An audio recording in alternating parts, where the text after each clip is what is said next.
নমস্কার বন্ধুরা, আপনাদের সকলকে আরও একটি গুরুত্বপূর্ণ ভিডিওতে স্বাগত জানাই। ইতিমধ্যে আপনাদের নবান্নের তরফ থেকে আপনাদের 3টি করে নাম্বার দিচ্ছে বাংলা আবাস যোজনা প্রকল্পে। যাদের এখনও পর্যন্ত অভিযোগ রয়েছে, যারা এখনও পর্যন্ত টাকা পাননি, তারা কিন্তু এই 3টে নাম্বার দিয়ে কল করে আপনাদের নিজেদের অভিযোগগুলো জানাতে পারবেন। বাংলা আবাস যোজনা প্রকল্পে আজকেও কিন্তু অনেক উপভোক্তাদের অ্যাকাউন্টে টাকা ঢুকলো। এসএমএসগুলো আপনাদেরকে দেখাবো, সমস্ত কিছু ডিটেলস আপনারা এই ভিডিওটির মাধ্যমে জানতে পারবেন। তার আগে আপনারা যদি আমাদের এই চ্যানেলে নতুন হয়ে থাকেন, চ্যানেলটিকে অবশ্যই সাবস্ক্রাইব করে বেল নোটিফিকেশনটা অবশ্যই অল করে দিবেন। আমরা যখনই নতুন কিছু আপডেট দেবো, আপনারা ওই নোটিফিকেশন বেলের মাধ্যমে সমস্ত আপডেট পেয়ে যাবেন। দেখুন, আপনাদের নবান্ন তরফ থেকে এই যে আপনারা ব্যানারটা দেখতে পাচ্ছেন, এই ব্যানারের মাধ্যমে আপনাদের পরিষ্কারভাবে ডিটেলসে জানিয়েছে। এখানে দেখুন কি বলা হয়েছে, বাংলার একান্ত উদ্যোগ বাংলার বাড়ি প্রকল্পটি কার্যকর হচ্ছে।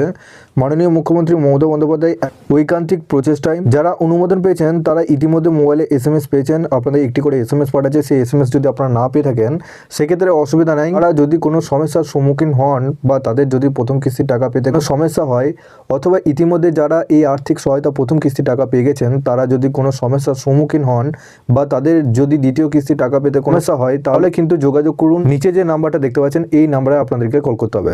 এখানে দেখুন 3টে নাম্বার দেওয়া হয়েছে। একটা সরাসরি মুখ্যমন্ত্রীতে কল করে আপনারা কিন্তু নিজেদের অভিযোগ জানাতে পারবেন। তার নিচে পঞ্চায়েতে হেল্পলাইন নাম্বার রয়েছে, যেখানে আপনারা অভিযোগ জানাতে পারবেন। আর তার নিচে দেখুন ইমার্জেন্সি হেল্পলাইন নাম্বার।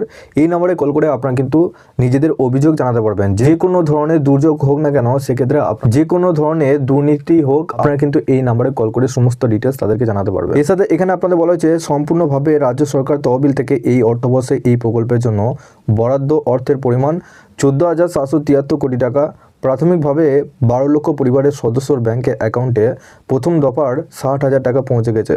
প্রথম দফার কাজে শেষে দ্বিতীয় দফার 60,000 টাকা পাবেন তারা। পরিবার পিছু 1,20,000 টাকা এই অর্থ সাহায্য পাবেন আরও 16 লক্ষ পরিবার। এখানে দেখুন আপনাদের এসএমএসগুলো দেখাচ্ছি। এই যে এসএমএসটা আপনারা দেখতে পাচ্ছেন, 27/12/2024, আজকে কিন্তু বাংলা আবাস যোজনা প্রকল্প থেকে এই বেনিফিশিয়ারি অ্যাকাউন্টে 60,000 টাকা ক্রেডিট হয়েছে। এখানে দেখুন আরেকটা এসএমএস দেখাচ্ছি, এখানে 60,000 টাকা ঢুকেছে। এখানে নিচে দেখতে পাচ্ছেন 27/12/2024, অর্থাৎ আজকে কিন্তু এই বেনিফিশিয়ারি অ্যাকাউন্টে টাকা ঢুকেছে। এর সাথে এখানে বলা হয়েছে, আগামী কয়েকদিন পর্যায়ক্রমে উপভোক্তাদের ব্যাংকে অ্যাকাউন্টে টাকা পাঠানো হবে বলে জানা গেছে নবান্নের সূত্রে। সুতরাং চিন্তা নেই। আবার আপনাদের 24শে ডিসেম্বর অর্থাৎ 26শে ডিসেম্বর কিন্তু অনেক উপভোক্তাদের অ্যাকাউন্টে টাকা ঢুকেছে। 30শে ডিসেম্বর অর্থাৎ 31শে ডিসেম্বর পর্যন্ত সমস্ত উপভোক্তাদের অ্যাকাউন্টে টাকা কিন্তু তারা পাঠিয়ে দেবে। তো বাংলা আবাস যোজনার খবর যদি আপনারা আরও পেতে চান, আপনারা অবশ্যই এই চ্যানেলটিকে সাবস্ক্রাইব করে বেল নোটিফিকেশনটা অবশ্যই অল করে দিয়ে যাবেন। আমরা যখনই নতুন কিছু আপডেট দেবো, আপনারা ওই নোটিফিকেশন বেলের মাধ্যমে সমস্ত আপডেট পেয়ে যাবেন। নিচে ডেসক্রিপশনে আমাদের হোয়াটসঅ্যাপ গ্রুপ এবং টেলিগ্রাম গ্রুপটিকে অবশ্যই জয়েন করে রাখুন। ওখান থেকে আপনারা প্রত্যেক দিন সমস্ত রকম ভিডিও আপডেট পেয়ে যাবেন।